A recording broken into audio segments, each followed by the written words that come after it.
for me. They say they wanna see black. Tread deep. You plant those seeds, and if you tell Black women that they can, then they do. So what happens? Oh, well, we need to keep them from doing all that. So guess what? Mm-hmm. Here's something else here that we're gonna do to totally almost derail all of that and messaging, and completely. Now we're talking about. I'm not gonna name any lyrics. But that's also like what we get. And I don't think that is an accident. I don't think that was a movement that didn't want. It's just sort of like the crack epidemic. We weren't chartering planes to go to countries. No. And get no. So they put things in the center of the culture that disrupts the culture. And we haven't really caught on to those systems yet. Which is odd, and that is not a conspiracy whatsoever. That's just true. I mean, a little reading will evidence what you just said. And the world has to understand, and I think some of the ugliest shows of violence that were caught on film over the last several years kind of woke the world up a little bit to Black people in America they hadn't been just hooping and hollering like, oh no, there's actually an issue, right? But systemically,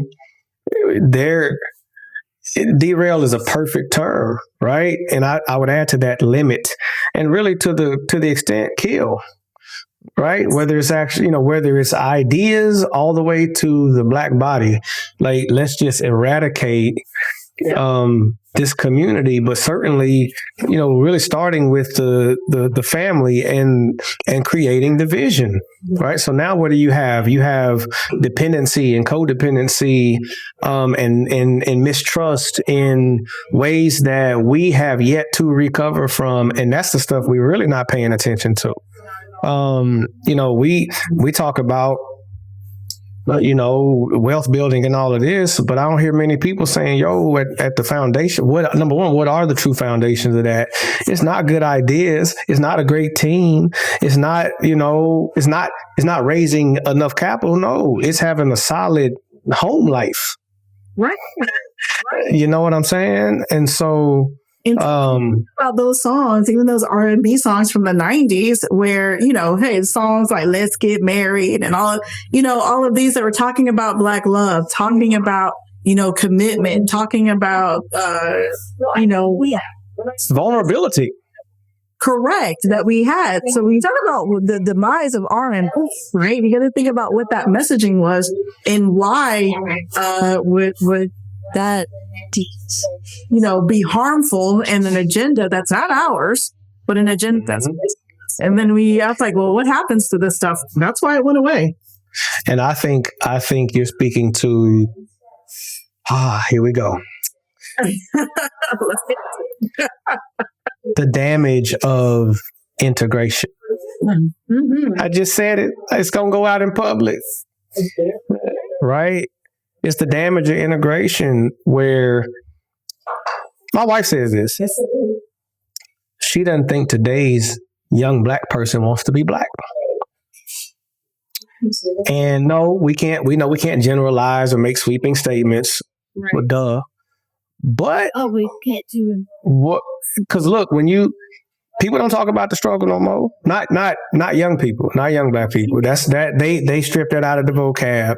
When we got entire, stand-up gigs and YouTube channels just talking about the struggle, right? And yeah, we made light of it, but it comes from a real place and a real lived experience. But even when you talk about R&B, who wants to have the blues or deal with their blues? And how do you deal with your blues now? You binge watch. You binge anything, actually. You just scroll. There you go. Just go mindless. Go mindless. And what and what's being fed to you? What your desires. Yeah. Right? It's like what you desire, whether it's overly sexual, or it's anything. Yeah. That you are right. Exactly. Consider the things that you need to happen. And you're right. I mean, I actually talked to someone I was recently, full on adult, had his knees so who said, "Oh, I don't believe slavery fueled me." What do you mean? What do you mean you don't believe it's real? And you know what? And honestly, the summary of what he was saying was, that was too horrific of a thing to have ever been through. And so what? Right. Does this? And I'm going to imagine that this person would acknowledge the Holocaust. We didn't talk about it. But I'm gonna go ahead and imagine. Yeah, but perhaps which is super horrific. Super horrific. But a black man who has black children that says no. So what do you think? That's who said this. I'm hurt. Works at come on. A good job in the automobile industry at that. Speaking of,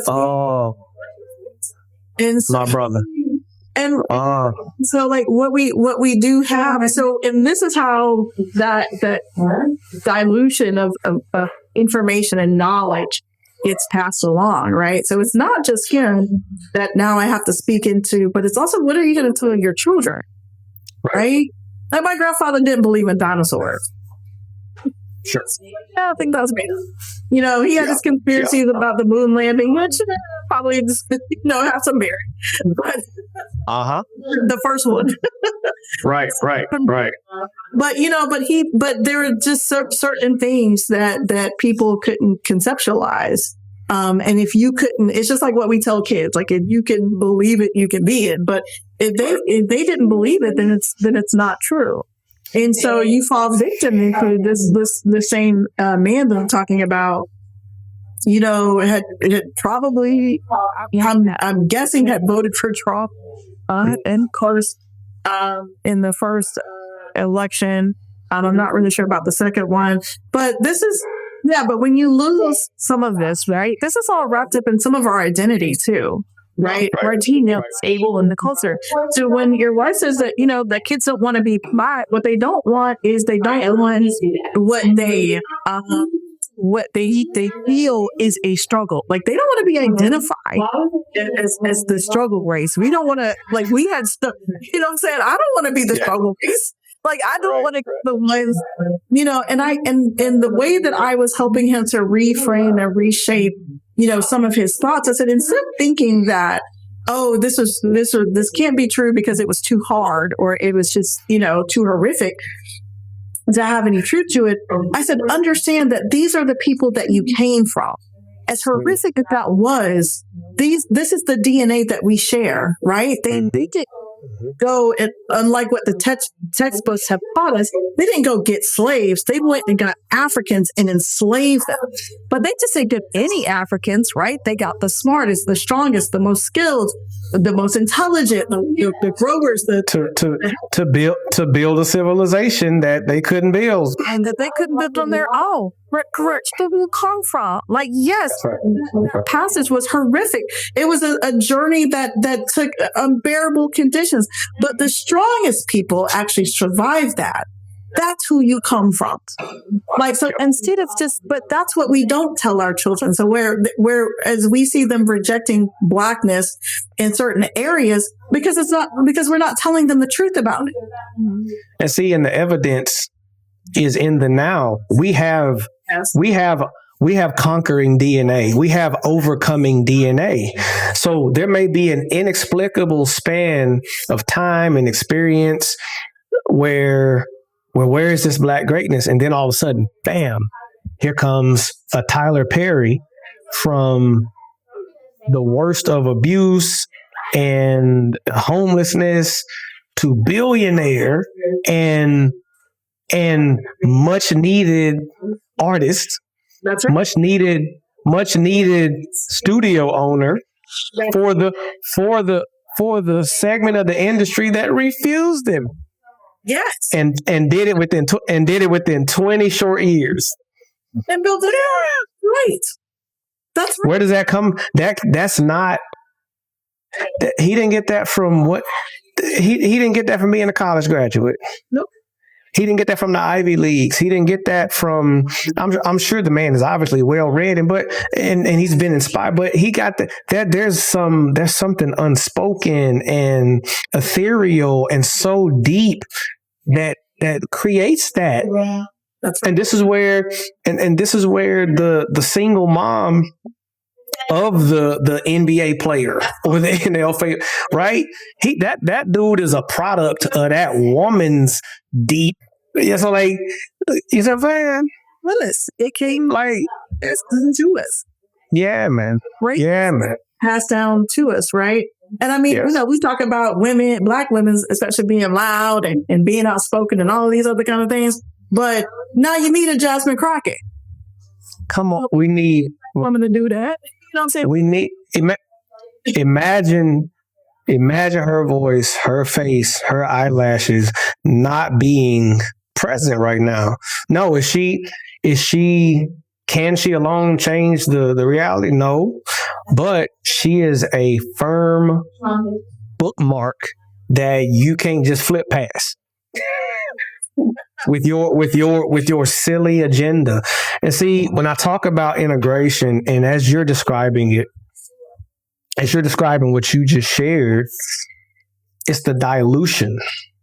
Integration in and of itself isn't bad.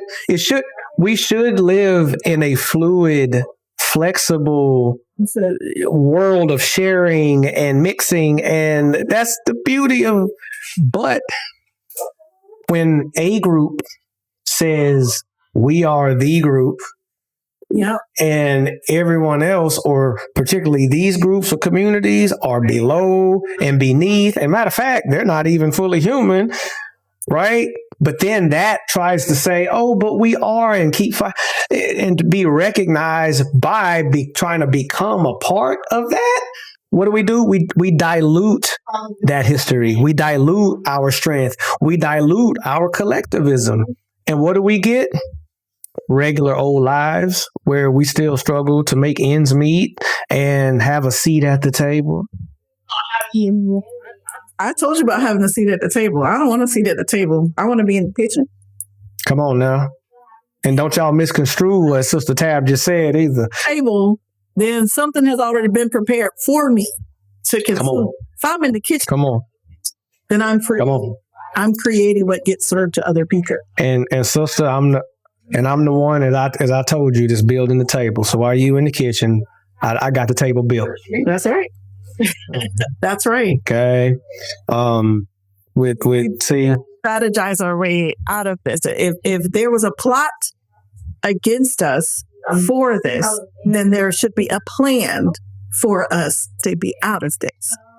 and this is what that 50, 60, 70 civil rights generation understood when they talked about organizing. Yes. It wasn't, when we march today, there's going to be these rows. Yes, there was that, but that was there were kitchen table conversations.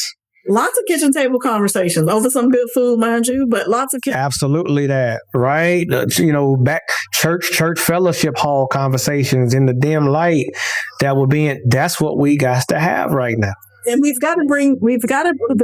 thing that I think we're most missing from the 50s, 60s, 70s organizing in the way that those grassroots organizations and people came together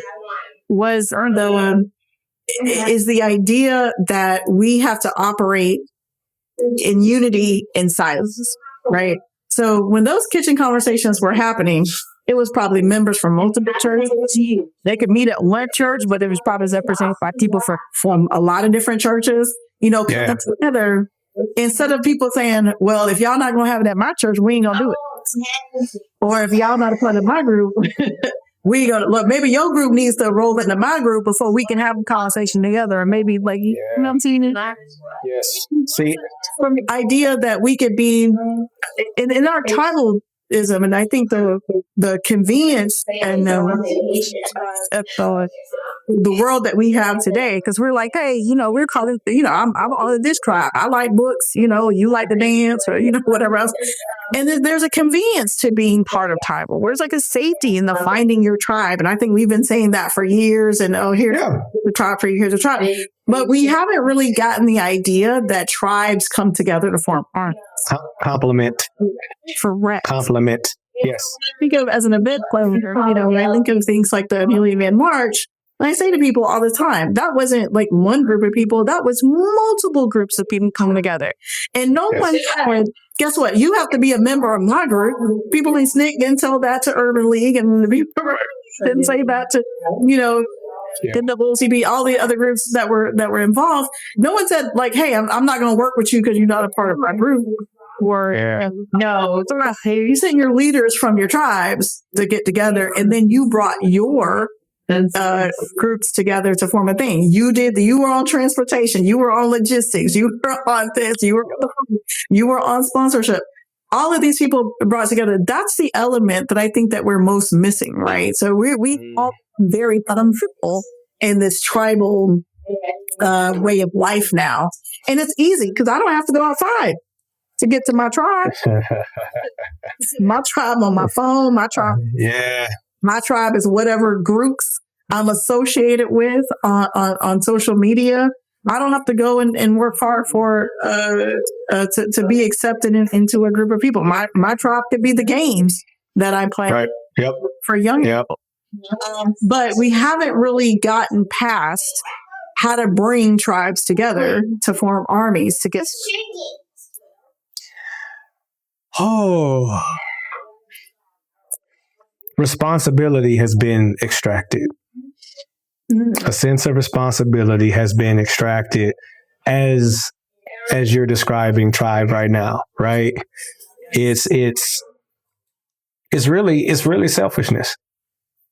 And I think of base responsibility for self and no responsibility to other. I'm responsible for me. Right. And with young children, I'm responsible for my children. But I'm responsible to Tabitha Jenkins. I'm responsible to the constituents of Black Fleet Network. I'm responsible to my local community, which is why I don't wave a gun around. It's why I don't show up in pajama pants to the grocery store. Right. Absolutely. But that collective need of diversity within our community, right? Hey, I'm AME over here. I'm Baptist. I'm Kojic. But you know what? We all Black. What? And by the way, we worship the same person. It's just different styles. A little different theology, but we all Black, and they don't care which church they bombing because all of them are Black churches.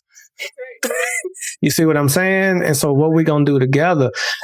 We need poor people to be able to talk and fellowship with those that they might turn bougie, and we need those who fashion themselves bougie to get off the bougie and to embrace the fact that they still got cuzzos that are still in the hood. Right. But just because one of y'all went to college and the other didn't, stop that mess. Stop that mess. Because I bet if something pop off on the street level, who are your bougie colleagues is going to help out? Awesome. The cuzzo ready to ride. Right. I mean, I think there's division on multiple angles. I think, I don't know, this music obviously puts a little wedge in between men and women. Can we talk about it, Tab? Can we talk about the greatest division within our community? And frankly, I think, period. Look, okay, here we go, boys and girls. Regardless of I can't say regardless. If we go ahead and take a Judeo-Christian lens for a moment. There was man and woman. Which those of us who even studied a little bit, we understand. I'm gonna go ahead and say it. I'm gonna just, because the truth is that the completion of creation, which came from a beyond human level of engineering and design. Okay. Woman was the completion of a creation. Woman is the completion of creation. The scripture says, right? Everything was good that the creator made. Then she came and it was very good. The exclamation, right? Now, that is not discounting man, because that brother carries the weight of responsibility of the world from a stewardship standpoint and to blessedly guide her. But that's not overlording. That's not control. No. That's love. Baby girl, don't go over there because I love you. And there's danger over there. Yes, that's right. Okay, you know what? Now see, now I'm finna get in all the trouble, but that's what I'm here for, right? Everybody got to do what they got to do in their families. I understand that, but I'm gonna tell everybody right now where Exavious comes from. I didn't know nothing about a stay-at-home mom. Right. Like I grew up. I'm Gen X bona fide, right? Right. And so, like, and add to that, I mean, really frost that over with really kind of being the Cosby generation. So what were women trying to do, especially if they came from being a single parent and whatnot? They was trying to get on corporate in a real way. That shifted the home and family dynamic, especially in our community. So what happened? I grew up with a key around my neck on straight latch key at, starting at 7 years old, which is crazy. So what did we do? In real sense, we raised ourselves in large part, right? Not only and so open that door by yourself, but you had to do the chores, clean up, do your homework, and probably take the chicken out the freezer, whatever. You understand? I bet not come to this house and that house ain't clean. What? Like, look, and it was on you. It was on you if you got kidnapped. You better not come up here. I see, right? If I see you on a milk cart, you in trouble. It's like dang, like I weigh 63 pounds. Like what? What's happening? But when I met this lovely woman who is my bride, and we realized we're gonna be serious about this relationship, she hit me with this notion. Who's college educated? You met Chris. Beautiful. You see what I'm saying? Like she is certainly. I don't believe in halves like people be talking about it, but for those who, she's certainly the better and more brilliant half. Like I married all the way up, no questions. I don't want nobody's comments either. Don't do that right now. That's your tent for sure. There you go. Thank you. I'll take it, right? And so, but she comes to me because she came from a wonderful, well, you met my mother-in-law too. Snap. Okay, so you saw the generation right there, bam. Her mother was a full-time stay-at-home mom. Mm-hmm. Pops, a respected member of society, a Marine veteran, a career police officer in Riverside County, California, right? He held it down in all those classic ways, so that moms could focus on the 4 children they had, right? My wife saw the value in that, but that was strange to me. I didn't, like, there were 0 stay-at-home moms where none of my homies' moms did that. Half my homies were from single-parent homes, so moms had to. But as I grew, I started to really think about this critically, because I pushed back against it. I'm like, hold on, what? That don't make no. We got to win this bread, especially living in LA, which is where we, got married. It's like, but then I started to think about this, because I am a man of faith. And I'm like, okay, hold on. I know that there's always warfare, spiritually and sadly, in person. If protecting is part of my responsibility, and it is, okay, don't mean it's not hers at some level, because it is. But I do think that flows more toward the children, right? Yeah, she gonna protect me, especially with them words, being a loud Black woman. Okay, we need that loudness at times, all right? Yeah. And so, but why would I send her out into the world every day to get beat up by corporate America, especially by the people who are the direct descendants and figments of those who have been most violent against Black women? Yeah. Why would I do that? And I claim I love her. Now, ain't got nothing to do with things happen and brothers get laid off. Yes, we know that stuff happens. But if we have the choice, what is going to be my choice? Oh, yeah, babe, go out there and win whatever bread just so you can go to Bali or whatever, or so that you can be the breadwinner and you take the arrows and the bullets. I can't see that. And y'all can call me toxic or whatever. That's fine. But that's how I think. And I would encourage more men to think that way. Don't mean that she don't get to exercise or she don't exercise her education and her brilliance. And of course, yes. But at the same time, if you got kids, who take care of them? Right. Why everybody out here chasing the check? Maybe that's part of what's wrong with this country. I mean, I think that certainly is a dynamic in how you have traditional values that compete with other desires and wants. And why you call me traditional, Tab? Why you date me like that? I date you like that. I'm saying the values are not you. The values are traditional. Vintage. Let's say call them vintage values. Okay. Fancy. Who you fan? But honestly, I think, when we start to broaden like family, you got to look at I think Black women have played many roles in how they provide family. I mean, from slavery on up, we got to go all the way back down. But the role that Black women have played in protecting people and their families. My grandmother was a stay-at-home mom, but my grandmother was somebody that where I live, if people had to go up the road, they had to get locked up for a little bit of, something happened to them or whatever.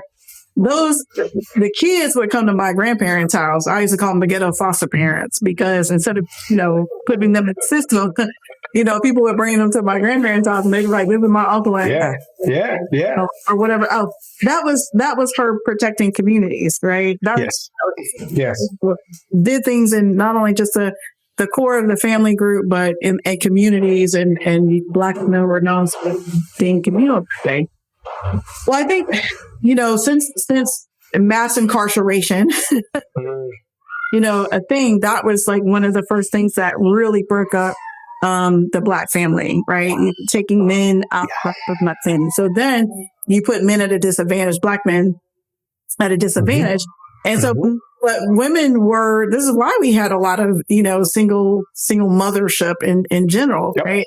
Because not only did some of the men come back, but they came back with some certain flaws, or they came back with, or were coming back yep.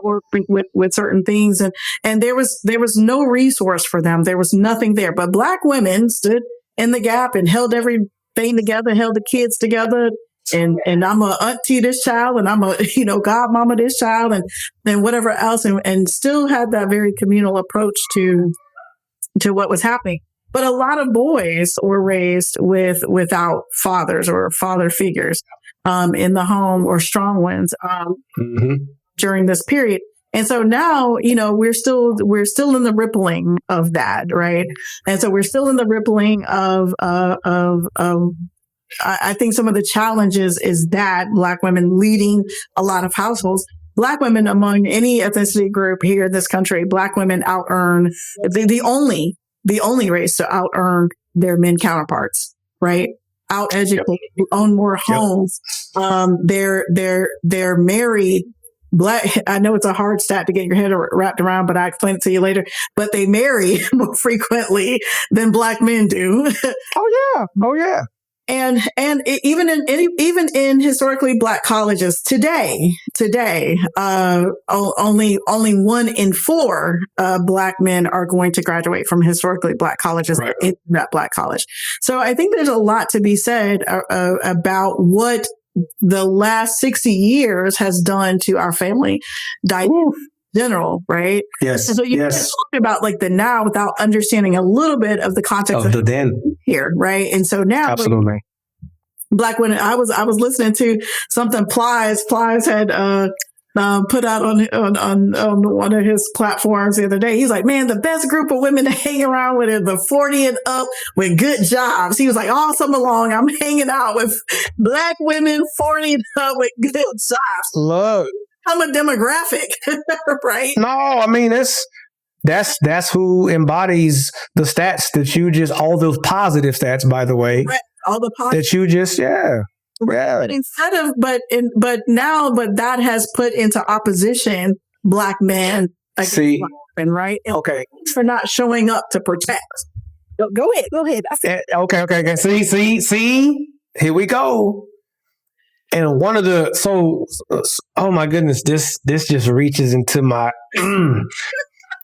which goes back to really my original question or prompt is, as it relates to what I think is a greater division in our community, it is between men and women, and even back to what you're talking about with the messaging that flows through various mediums, right? Through entertainment or whatever.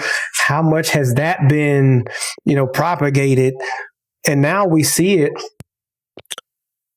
at the corporate level where those women who are part of the haves, Yes. right? That messaging is just being fed to sisters, but who's your male counterpart?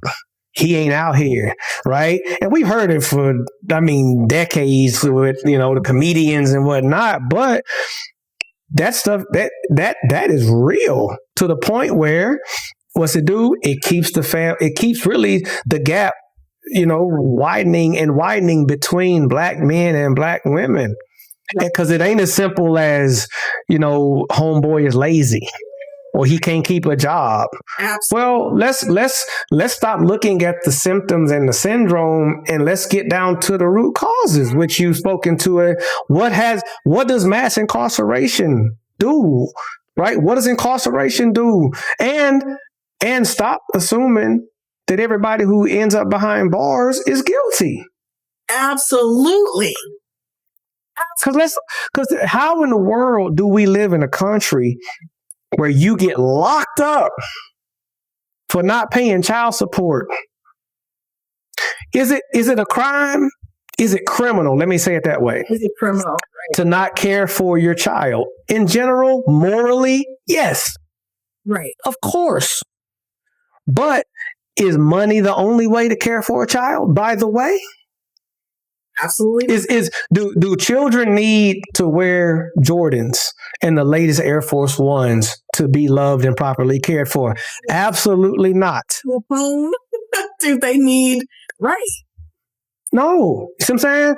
But you done locked the dude up because you said he can't pay. Who's probably challenged with getting a job anyway because of other factors, right? Because of other factors. But now you've killed his opportunity to make money. And that's the reason you put him in. Come on. Right. And what happens? You have too many people, too many sisters be like, send his tail to jail. It's like, whoa, hold on. Right. Where's the advocacy to rectify those laws and that legislation? That's stupid. That's stupid. Completely dumb. But like I said, it's all a scheme. Like it's all. It is. The structure. It is. That is how many time to keep this happening, right? In one generation of American people, we went from 3 weed charges landing you in jail for 25 to life, right? To which we know that was targeted toward Black and brown communities. All right.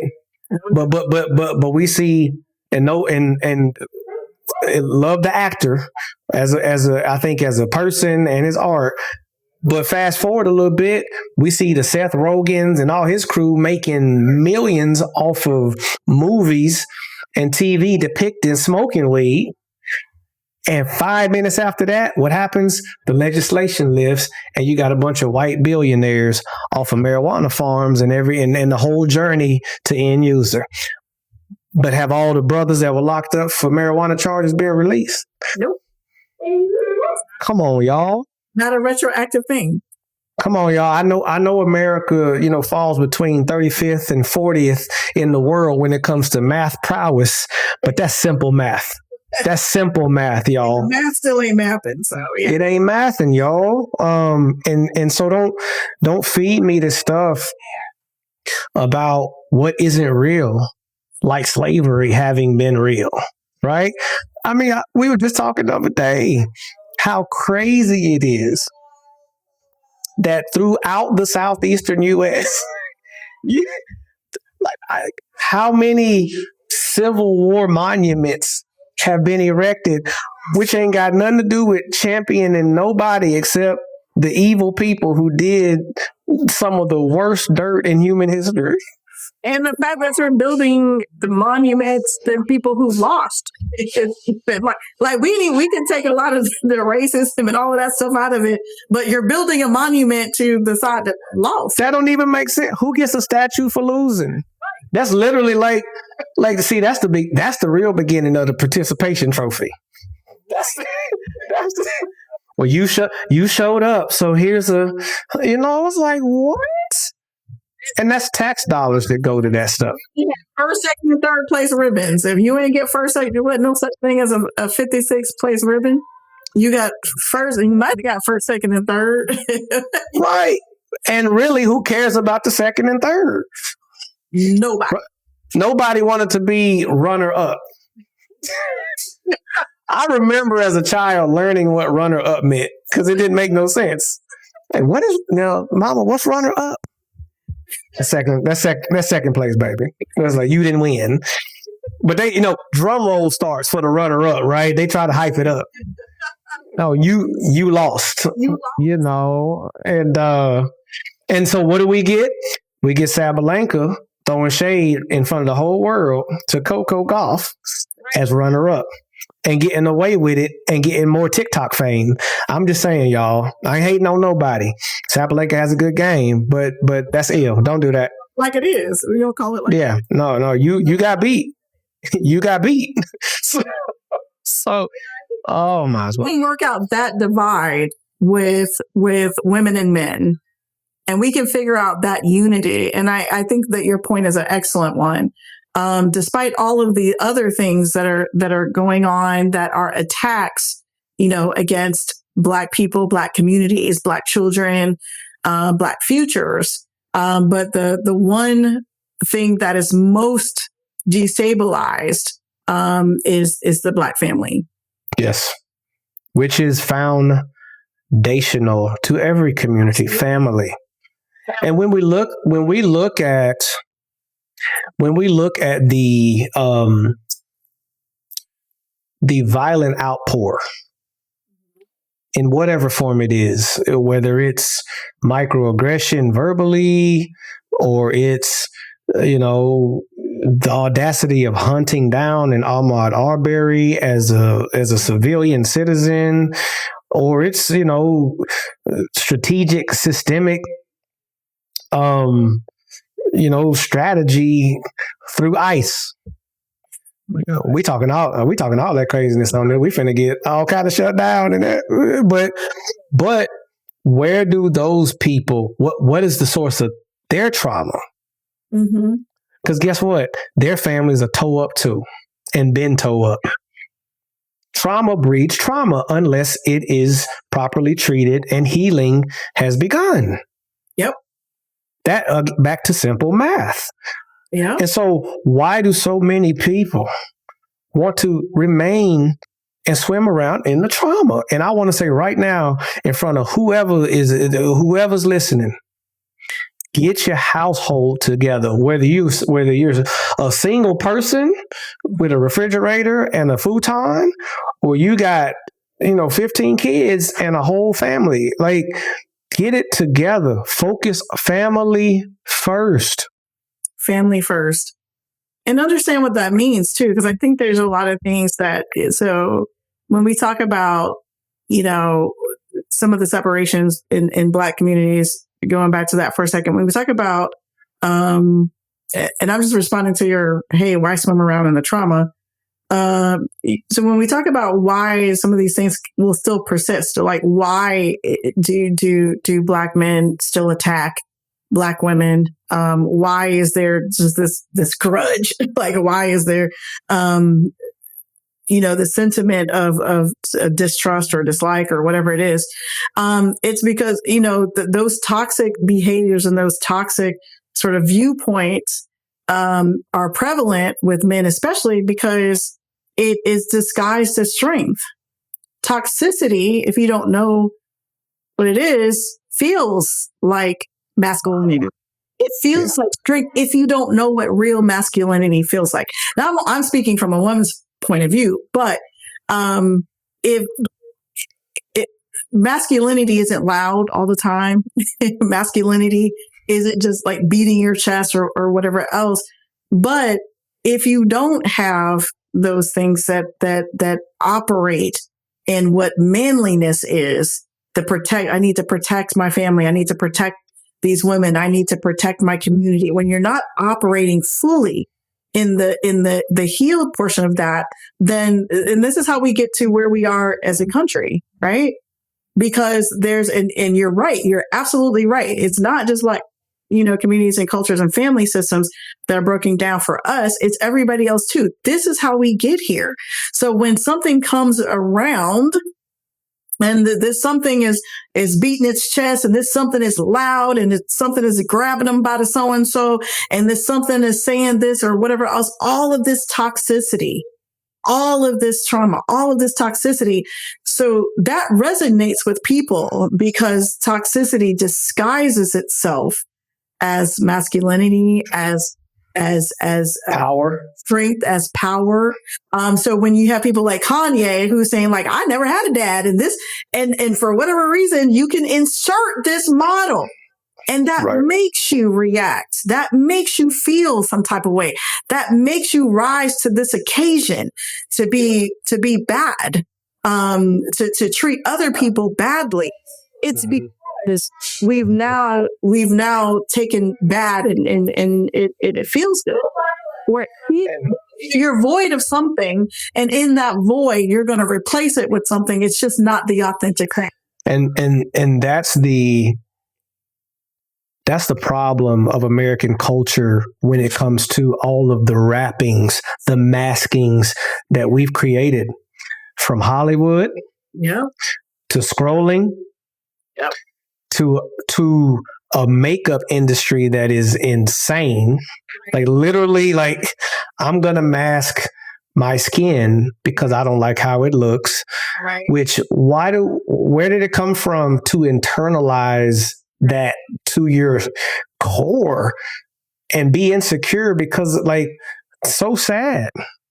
And really, I think that hey, I have this skill set. I can out rap you. I run faster than you. I can jump higher than you. Well, that's cool. But number one, how sustainable is that? And let me see it 20 years from now. Right. And how does that singular or even culmination of skill sets, whether born or developed, how does that define you as a person? Mm-hmm. Right? And like, no, it's too base, and we have to work we got to work. And that's why the truth is important. Got to work. Right? Because so much can feel like it if you don't know it. That's why men need to stand, back into family spaces, need to be mentors, need to, be in their children's lives, need to, show up, even if you dropping by the house sometimes. But efficient, show them how to change a tire, do something. This is why it's important. Know how to cook and share it. I mean, clean, keep you, you know what? And sisters, so I'm having a physical reaction over here because I'm not, you know what? I am enough of a good example in this world. You are. And I come from trauma. Like too many from moms had me at 16 years old in the projects in Nashville, Tennessee. Yep. But her life don't look like that no more. No. And my life don't look like that no more. Which, by the way, wasn't a terrible life, by the way. Because granddaddy and granny was still there. All the aunts and uncles were there. Right? Friends, mom's homegirls were there. It was every Thanksgiving. You see what I'm saying? Like I didn't grow up. Look, we grew up. You didn't show up to no holiday looking busted. Absolutely not. Because number one, you come on and had a suit on in many cases. Yeah. Wrapping it back around to R&B. When Boys to Men was hitting as I was going into high school. Mm-hmm. And I wasn't really up on NWA quite yet. And I came from a pretty conservative Christian household too. So that wasn't even going to come through the transom. But how did I show up to high school as a freshman? Clean cardigan. I wore ties to school. And it wasn't corny. It was fly. I wore ties, as a Boys to Men, and it was like, you see what I'm saying? Androgynous, because of Boys to Men. My grandfather taught me how to tie a tie. I had to teach my son how to tie a tie, but my grandfather taught me, and he had all these little ties, and I had the little blazers or whatever else, and the jeans and the boys. Yeah, it was. See, and you just mentioned, getting back to reclaiming some of those really everyday practical opportunities / responsibilities for men, right? Teaching a kid to fish, teaching a kid to change a tire. So let's go ahead and talk about, regardless of if that's your son or your daughter. Yeah. Or your neighbor's son or daughter. You see what I'm saying? I got four daughters and only one son. And he's right in the middle. So guess who I took fishing and taught to fish first? My baby girl. They all know how to fish. They'll pick up worms, minnows, whatever, just like anybody else. Know how to take a hook off, et cetera, et cetera. They make clampet too. Like we do critters and stuff here too. You see what I'm saying, right? Absolutely. And so no, that's you know what? We gotta have a. This go ahead. Took two guys from my neighborhood. There's a group locally here called the 100 Black Men of Greater Florida Gainesville, and they teamed up with some other Black pilots from across the state to do an experience and get Black kids into aviation. And so I took two kids, from the neighborhood just to give them that experience, just to show them something else. Yeah. And I'm so appreciative of Black men who are coming, even though I was a transporter and I went into plane and everything too. But I was so appreciative that Black men are just reaching out to communities and showing up. I love there's a school here locally. They ask for volunteers for Black men to come out, and you know what? Just show up for the first day of school. They make a little parade line and give all the kids high fives, yeah, and all of that. Just show up. Sometimes what we're talking about isn't even hard, and go to a graduation. You ain't got to know the kids, but you know what? They cross the 8th grade graduation. They cross the stage. Yeah. Go high five them. Yeah. Go say to them, congratulations. That's right. That's right. The kids for sporting events and all of that stuff all the time. See, you talking about that blessed, beautiful thing called community. Community. And back to your tribal comments, leave your tribe's borders is what Tabitha Jenkins is telling y'all right now. Leave your tribe's borders and go bless another tribe every now and then. You know what I mean? Because we are all one tribe. The 12 tribes of Israel were all Israel.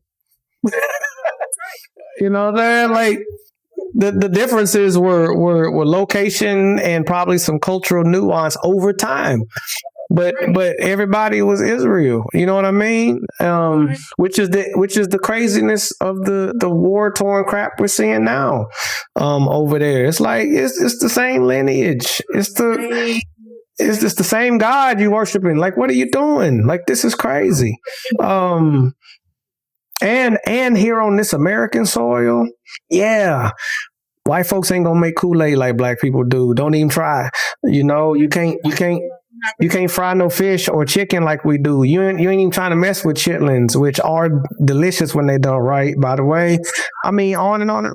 About oxtails, not oxtails expensive. I'm like, who's told him that we like oxtails like this? You see what I'm saying? I mean, on and on and on. But what is unique about this country is, man, we are American, and that's a thing.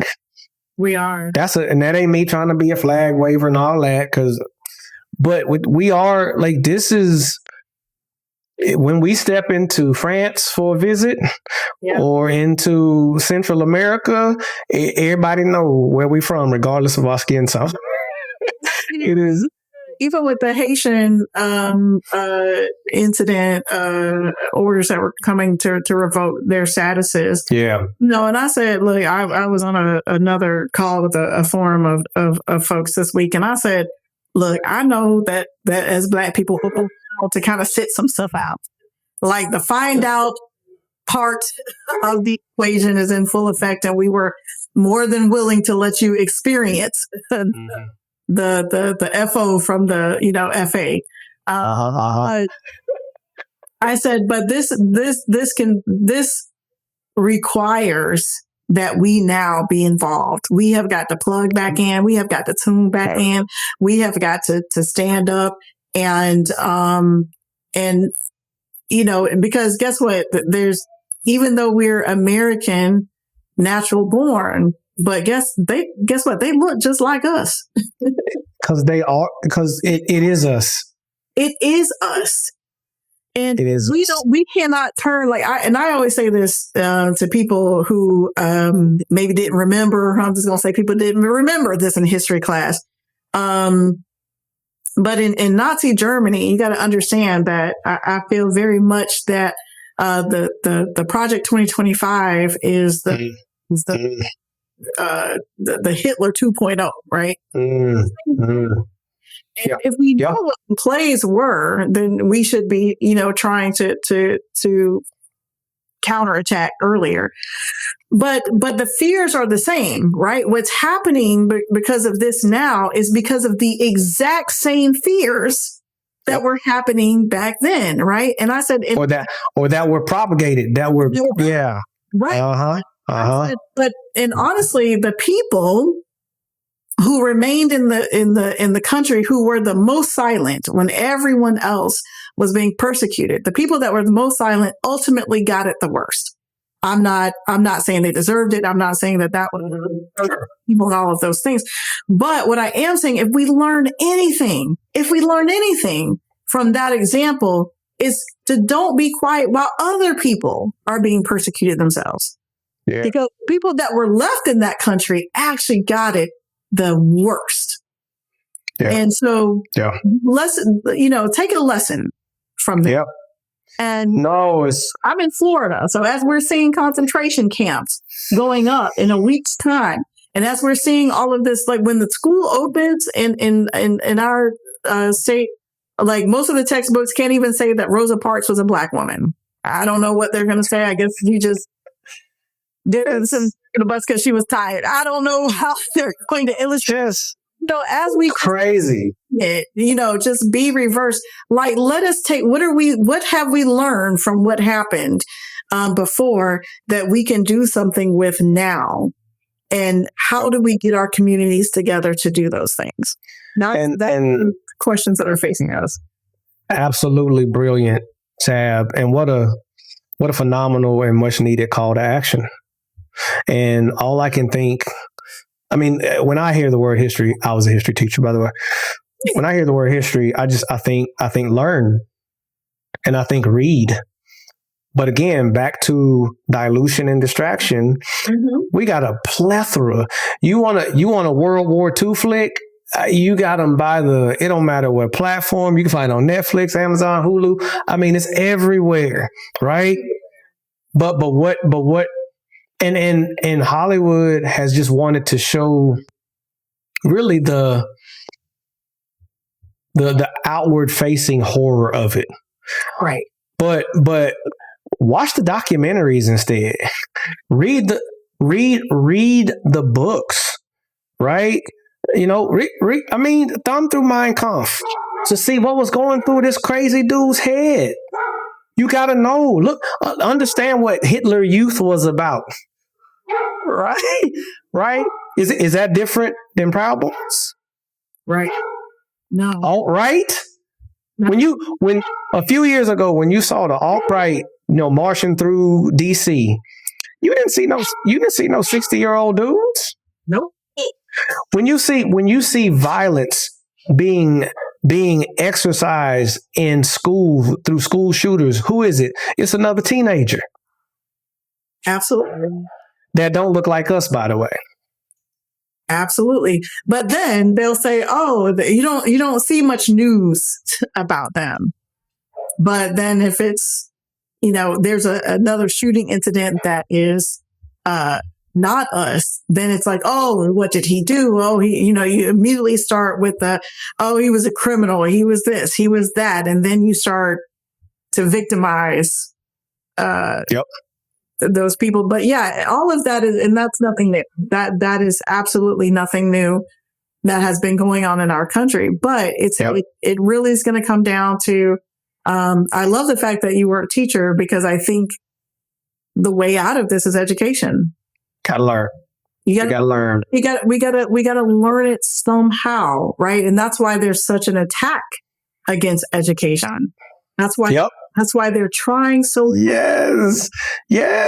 No, you in a certain type of way, right? No, they teachers have been demonized for actually quite a while now, right?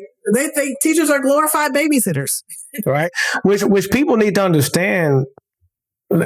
Number one, look up Project 2025 and see the history of it. It ain't new, y'all.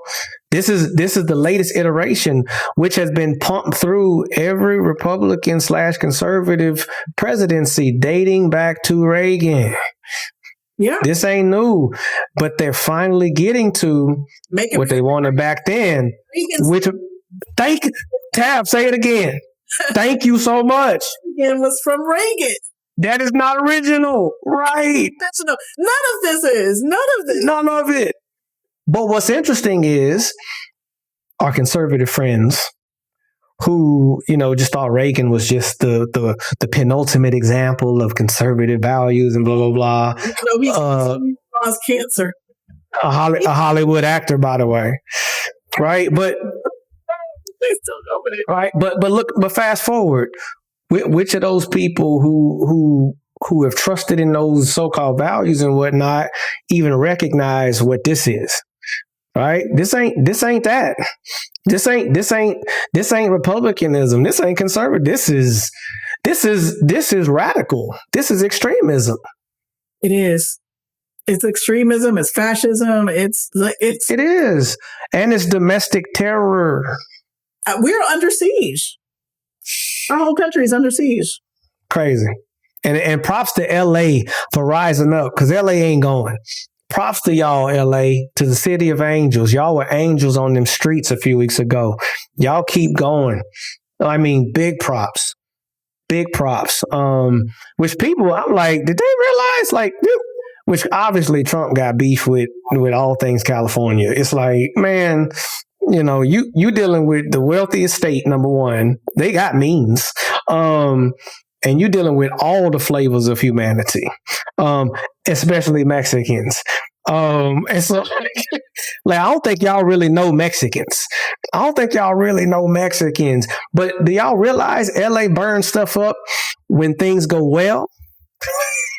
What you think they gonna do when right? It's like they burn stuff up when the Lakers won the championship. place.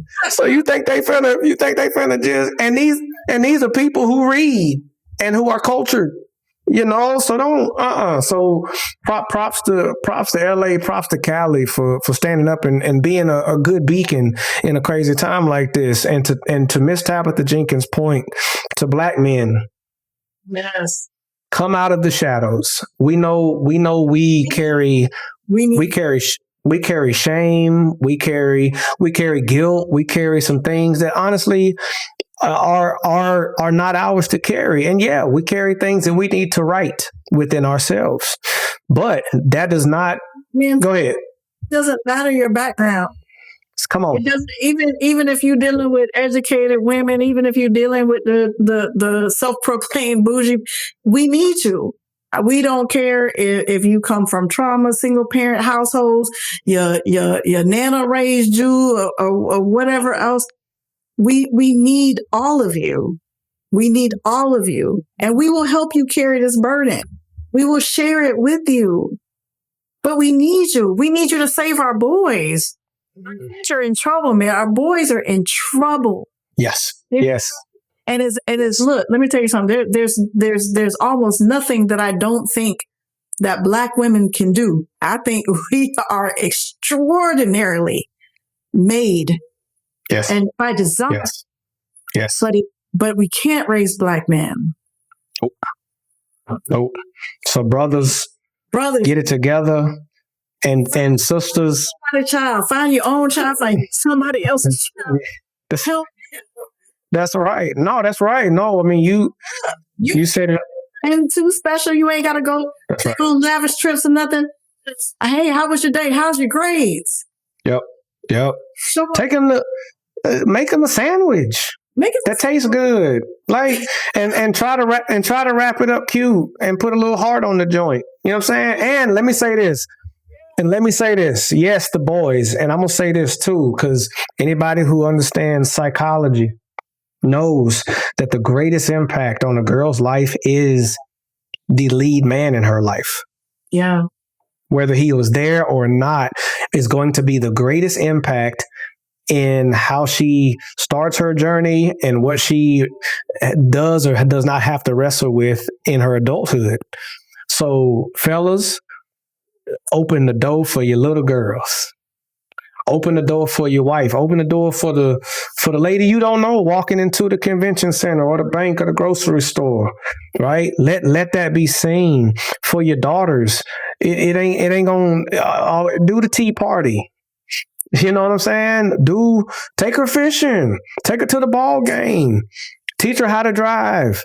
You know, and to the sisters out there, we brothers who are we love you, and know that we got to come together, and we want that. That's where the healing starts, because we're not trauma. We are not toxic. Our community is not toxicity. Your trauma, right? Correct. And so, but look, Miss Tabitha Jenkins, you are I don't even got the word.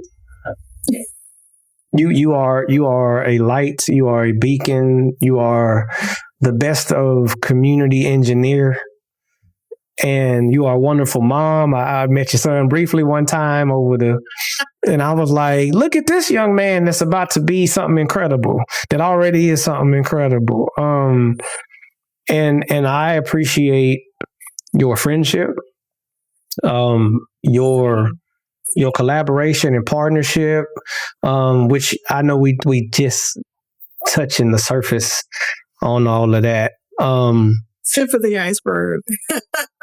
So yes, I mean, so Tab, look, I'm gonna cap this off with this, and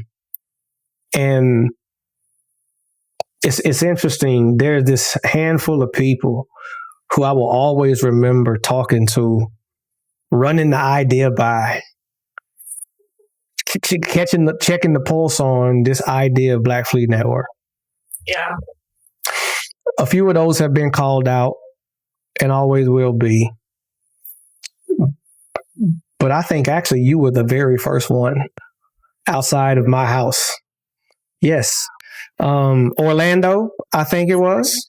That's right. Right in the convention center at the lunch table. Yes, by yourself. About the cornbread. And were you by yourself or was I by myself? And the other, you by yourself, and I wasn't having it. And I said, okay, here we go. And that was what? That was probably 2018, 19. It was pre-COVID. Yeah. And here we are. And Tab, you have been a champion in ways that people see sometimes for BFN, and plenty ways that people don't see. And with all of that as a backdrop, please just tell us, what does Black Fleet Network mean to you? I think Black Fleet Network means to me the perseverance of a dream. I think when we had that conversation, that was my first time meeting you. And let me just say thank you for trusting me with that information. I know that it was something that was near and dear to your heart, and in the capacity that I was there, it may not have been, probably something that, that was relevant to the reason why I was there. But in that conversation, you trusted me with that information. And let me tell you, there was no doubt that what you were saying to me and what you were sharing with me, that vision that you had, that it wasn't real in my mind. Mm-hmm. It wasn't, it was a vision. And I love to think that you were just talking it into existence. You were giving it life with you believing in it. You were giving it life or giving it to me. And then if I believed in it, I was giving it life. And that's how hopes and dreams work, right? And there's a lot of, I think at some point I told you, there's a lot of good ideas. A lot of us have great ideas, but a lot of us don't have what it takes to bring them to reality. And when I can see for my own self the evidence of what you stand here today and represent, it was vision and belief, and what God had put into you that day that you shared with me actually came into the world, and something that you birthed is all the evidence that anybody needs. And I want you to stand there as proof that if somebody has a dream, if you have a vision and God put something on your heart, if he gave you the vision, he'll give you the provision, and you keep going with it. It may not happen tomorrow. It may not happen the next day, but you keep going with it. If God gave you something, don't let that something go, because that something ain't going to let you go, number one. But if it's not letting you go and it was placed upon you, then it's your purpose, and it was there to be a calling. And I would love it. Sorry, it's wonder if he here. God is saying yes. God is agreeing. But if someone has a vision, that's what Black Fleet means to me, because at that very, very humble and almost accidental, I ain't gonna say it was accidental, but it was serendipitous in the way that it happened. But I am so honored that I got to see it from the conversation to where you are now. And it is proof that dreams, visions can become a reality. And somebody's struggling with that today. And if somebody's struggling with something they wanted to do, they felt like something was in their heart. They wanted to be a writer. They wanted to start something. They wanted to have a business. They wanted to do any of that. Then Black Fleet is your representation, and it's your confirmation that this is how it happens. So that's what I want to leave with your members today. That's who you are. The mic has been dropped on that. I have nothing to add. Tabitha Jenkins, thank you for treading deep with me today. Thank you. No, it's been a pleasure. Thank you so much.